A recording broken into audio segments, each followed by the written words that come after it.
Hello, bachcho, let's read the question. A stone of mass 2 kg is projected upwards with kinetic energy of 98 joule. The height at which the kinetic energy of the body becomes half of its original value will be. So एक stone of mass 2 kg इसको हमने upwards project किया. मान लो हमारा एक stone है, ठीक है, जिसका मास हमें दिया हुआ है 2 kg. इसको हमने अपवर्ड्स प्रोजेक्ट किया है, ठीक है. इनिशियल इसकी जो काइनेटिक एनर्जी हमें दी हुई है 98 जूल, ठीक है. यहाँ पे इसकी जो जब हमने प्रोजेक्ट किया है, मान लो ये ग्राउंड है, ठीक है, यहाँ से हमने प्रोजेक्ट किया तो इसकी जो इनिशियल काइनेटिक एनर्जी है यहाँ पे दैट इज 98 जूल, ठीक है. अब देखो इसको रेफरेंस मान के चल रहे हैं तो यहाँ पे इसकी जो पोटेंशियल एनर्जी हो जाएगी that would B 0.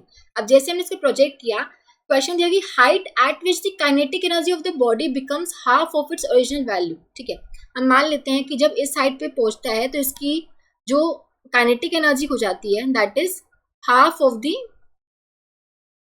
Original value, यानी कि E/2 हो जाती है, ठीक है. जो इनिशियल काइनेटिक एनर्जी थी उसका हाफ हो जाता है, ठीक है. अब देखो ये हम हाइट मान लेते हैं दैट इज h की h हाइट तक जाने पे जिसकी जो फाइनल काइनेटिक एनर्जी यहाँ पे हो जाती है that is half of its original value, ठीक है. अब देखो यहाँ पे जो पोटेंशियल एनर्जी हो जाएगी that would be equals to mgh, ठीक है.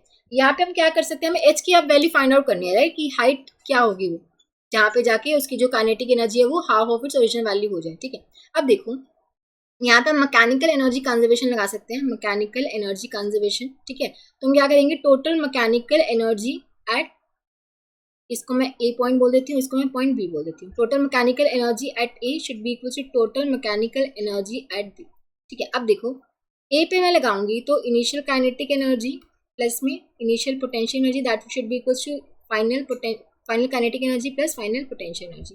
अब इनिशियल काइनेटिक एनर्जी कितनी थी 98 joule, initial potential energy 0, final कितनी हो जाएगी हाफ, फाइनल काइनेटिक एनर्जी कितनी हो जाएगी हाफ ऑफ इनिशियल यानी कि 98/2 दैट इज 49 जूल, ठीक है. तो ये आ जाएगा 49 और फाइनल पोटेंशियल एनर्जी कितनी होगी mgh, ठीक है. तो ये आ जाएगा 98 - 49 तो 49 would be equal to mgh.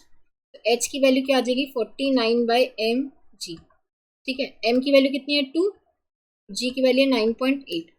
ये आ जाएगा 49 डिवाइड बाई 2 इंटू में 98 और डेसिमल ऊपर जाके 10, ठीक है. ये जाएगा 2 पे, जाएगा 10/4, 10/4 यानी कि 2.5 मीटर, ठीक है. सो इतनी हाइट पर जाके जो हमारी काइनेटिक एनर्जी है वो half of the original value हो जाएगी, ठीक है. तो हाइट की वैल्यू कितनी आ जाएगी 2.5 मीटर, यानी कि option B would be the correct choice. I hope आप सबको समझ आया होगा. Thank you so much.